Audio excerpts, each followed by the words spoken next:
ബാർകോഴ കേസിൽ ജോൺ കല്ലാട്ടിന്റെയും എലഗൻ ബിനോയിയുടെയും മൊഴികൾ പീപ്പിളിന് ബാർ ലൈസൻസ് ഫീസ് 30 ലക്ഷമാക്കി ഉയർത്തുമെന്ന് ബാബു അറിയിച്ചിരുന്നതായി ജോൺ കല്ലാട്ടും എലഗൻ ബിനോയും മൊഴിയിൽ പറയുന്നു. എക്സൈസ് ടാക്സ് ഉദ്യോഗസ്ഥർ പോയതിനു ശേഷമായിരുന്നു ബാബു ഇക്കാര്യം പറഞ്ഞത്. കോഴ വാങ്ങുന്നതിന് സാഹചര്യമൊരുക്കുന്നതിനായി കെ ബാബു ശ്രമിച്ചുവെന്ന് വ്യക്തമാക്കുന്ന മൊഴികളാണ് ബാർ ഉടമകളായ ജോൺ കല്ലാട്ടും എലഗൻസ് ബിനോയും വിജിലൻസിന് നൽകിയിരുന്നത്. ഇരുവരും ബാബുവിനോട് അടുപ്പം പുലർത്തിയിരുന്ന ബാർ ഉടമകളാണ്. ബാർ ലൈസൻസ് ഫീസ് 22 ലക്ഷത്തിൽ നിന്ന് 30 ലക്ഷമായി ഉയർത്തുമെന്ന് ബാർ ഉടമകളെ എക്സൈസ് മന്ത്രി അറിയിച്ചിരുന്നതായി ജോൺ കല്ലാട്ടിന്റെ മൊഴിയിൽ പറയുന്നു. എക്സൈസ് മന്ത്രിയുടെ ചേംബറിൽ നടന്ന യോഗത്തിലാണ് ഇക്കാര്യം പറഞ്ഞത്. ലൈസൻസ് ഫീസ് കുറയ്ക്കണമെന്ന് ഞങ്ങൾ പറഞ്ഞപ്പോൾ 30 ലക്ഷത്തിൽ നിന്ന് ഫീസ് കുറയ്ക്കുന്ന പ്രശ്നമില്ലെന്ന് മന്ത്രി പറഞ്ഞതായും ഇരുവരുടെയും മൊഴികളിൽ പറയുന്നു. യോഗത്തിൽ പങ്കെടുത്ത ഉദ്യോഗസ്ഥർ പുറത്തുപോയതിനു ശേഷമാണ് ബാബു ഇക്കാര്യം പറഞ്ഞതെന്ന് എലഗൻസ് ബിനോയുടെ മൊഴിയിൽ നിന്ന് വ്യക്തമാണ്. ബാർ ലൈസൻസ് ഫീസ് കൂട്ടുമെന്ന് പ്രതീതി സൃഷ്ടിച്ച് 10 കോടി രൂപ കോഴ ആവശ്യപ്പെട്ടെന്നായിരുന്നു ബിജു രമേശിന്റെ ആരോപണം.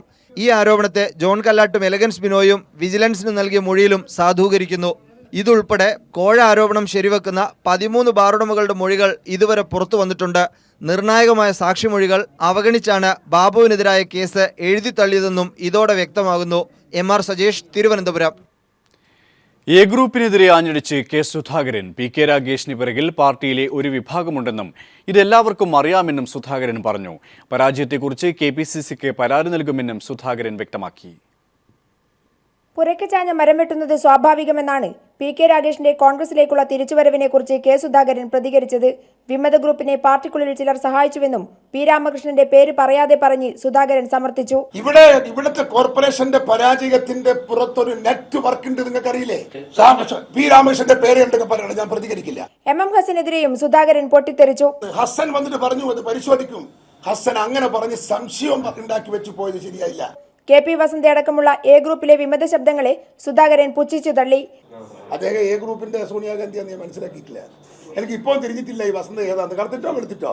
അതേസമയം സുധാകരന് വിവേകം നഷ്ടമായിരിക്കുകയാണെന്നും കണ്ണൂരിലെ കോൺഗ്രസിൽ അദ്ദേഹത്തിന്റെ കാലം അവസാനിച്ചുവെന്നും PK രാഗേഷ് പ്രതികരിച്ചു.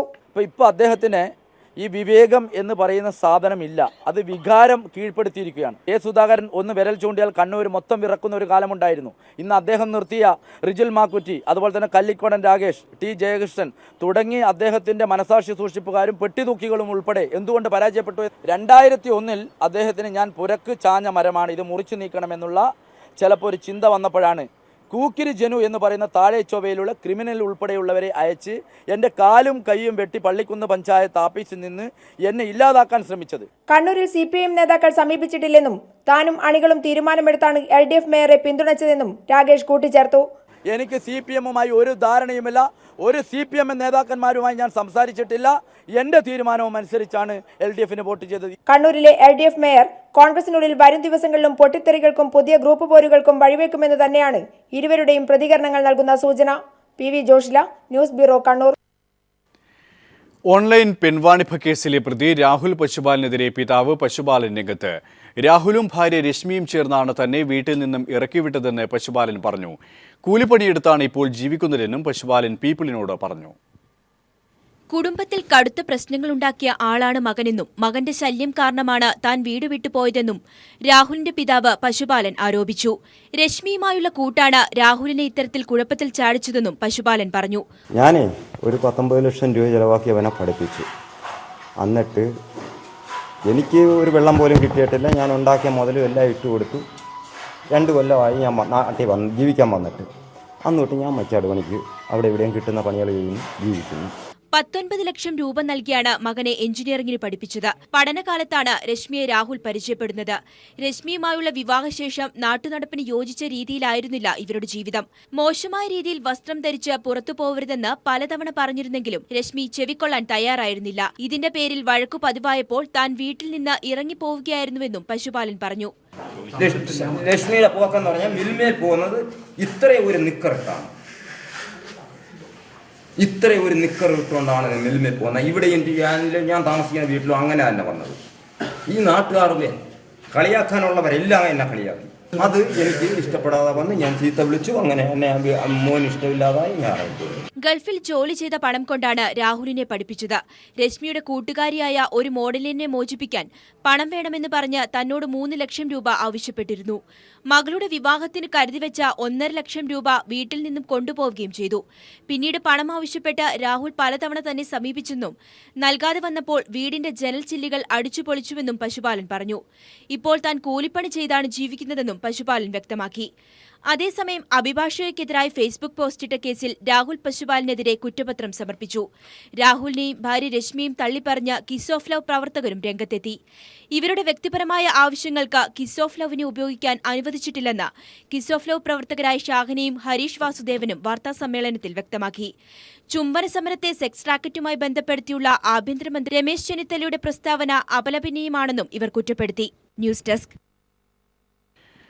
ഓൺലൈൻ പിൻവാണിഭത്തിൽ ഉൾപ്പെട്ട ഉന്നതർ ആരായാലും നിയമത്തിനു മുമ്പിൽ കൊണ്ടുവരുമെന്ന് IG ശ്രീജിത്ത് വ്യക്തമാക്കി. പീപ്പിൾ TVയുടെ ന്യൂസ് ആൻഡ് വ്യൂസിൽ സംസാരിക്കുകയായിരുന്നു അദ്ദേഹം.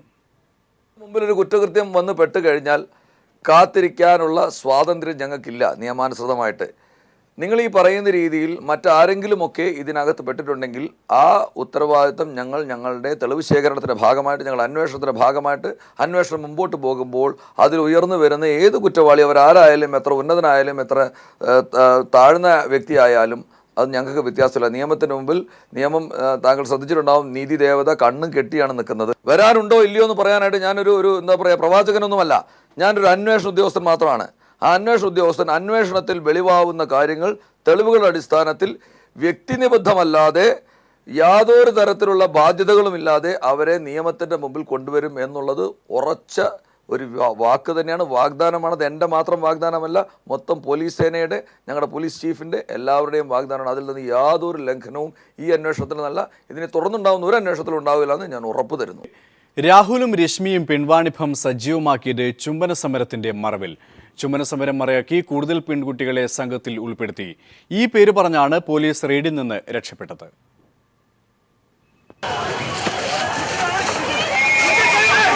ഒരു സുപ്രഭാതത്തിൽ ചുംബന സമരം അഥവാ കിസ് ഓഫ് ലവ് എന്ന ആശയവുമായി സമൂഹത്തിലേക്ക് രാഹുൽ പശുപാലും രശ്മിയും കടന്നു വന്നപ്പോൾ ആരും സംശയിച്ചില്ല.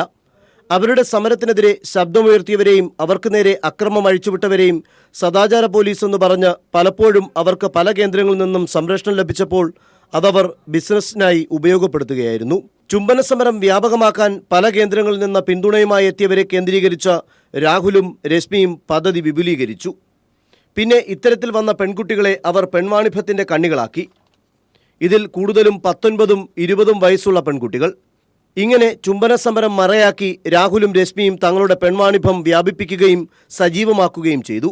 IG ശ്രീജിത്തിന്റെ നേതൃത്വത്തിൽ നടന്ന ചോദ്യം ചെയ്യലിലാണ് രാഹുലും രശ്മിയും ഇക്കാര്യങ്ങൾ വ്യക്തമാക്കിയത്. പാലക്കാട്, ആലപ്പുഴ, കൊച്ചി തുടങ്ങിയ സ്ഥലങ്ങളിൽ വീടും ഫ്ളാറ്റുകളും വാടകയ്ക്കെടുത്ത് നടത്തിയ പെൺവാണിഭ കേന്ദ്രങ്ങളെക്കുറിച്ച് നാട്ടുകാർ പലതവണ പരാതി പറഞ്ഞുവെങ്കിലും പോലീസ് നടത്തിയ റെയ്ഡിൽ ചുംബന സമര നേതാക്കൾ എന്ന പബ്ലിസിറ്റി ഉപയോഗപ്പെടുത്തി രാഹുലും രശ്മിയും പല ഘട്ടങ്ങളിലും രക്ഷപ്പെട്ടുവെന്നും അന്വേഷണ ഉദ്യോഗസ്ഥർ പറയുന്നു.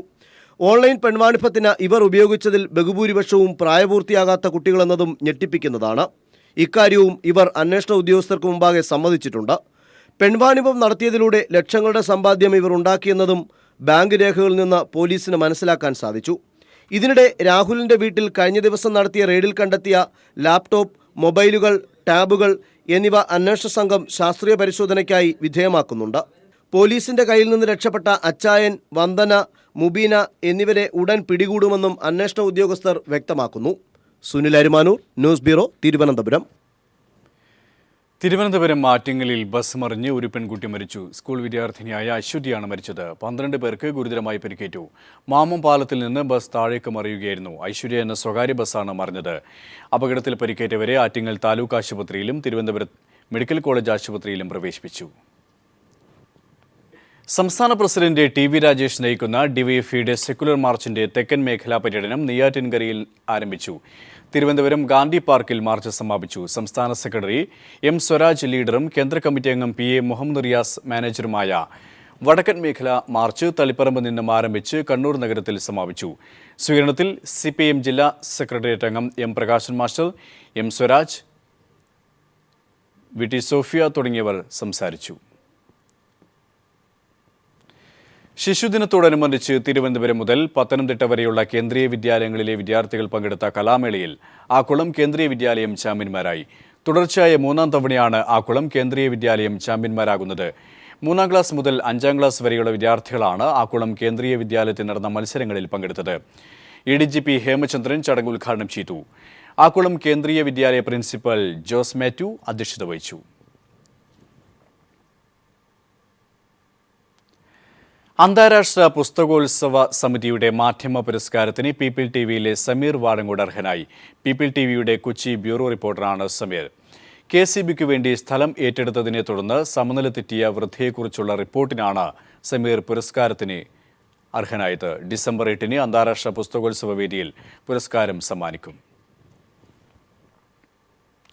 നേത്രപരിചരണ രംഗത്ത് അത്യാധുനിക സൗകര്യങ്ങളോടെ എത്തുന്ന ദൃശ്യം ഐ കെയർ ഹോസ്പിറ്റൽ തൃശൂരിൽ പ്രവർത്തനം ആരംഭിക്കുന്നു.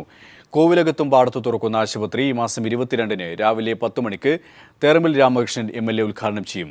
Chief surgeon doctor Viji K ജോർജിന്റെ നേതൃത്വത്തിൽ വിദഗ്ധ ഡോക്ടർമാരുടെയും ടെക്നീഷ്യന്മാരുടെയും സേവനം ആശുപത്രിയിൽ ലഭ്യമാണ്. എറണാകുളത്തെ അൽ ഷിഫ ആശുപത്രി പൈൽസ് ചികിത്സാരംഗത്ത് 100 കോടി രൂപ മുതൽ മുടക്കുമെന്ന് managing director doctor Shajahan Yusuf Sahib കൊച്ചിയിൽ വാർത്താസമ്മേളനത്തിൽ പറഞ്ഞു. ചികിത്സയ്ക്കും ഗവേഷണത്തിനുമായി ഈ തുക വിനിയോഗിക്കും. രാജ്യത്തും വിദേശ രാജ്യങ്ങളിലുമായി ആധുനിക പൈൽസ് രോഗ ചികിത്സാ കേന്ദ്രങ്ങൾ ആരംഭിക്കുമെന്നും അദ്ദേഹം പറഞ്ഞു.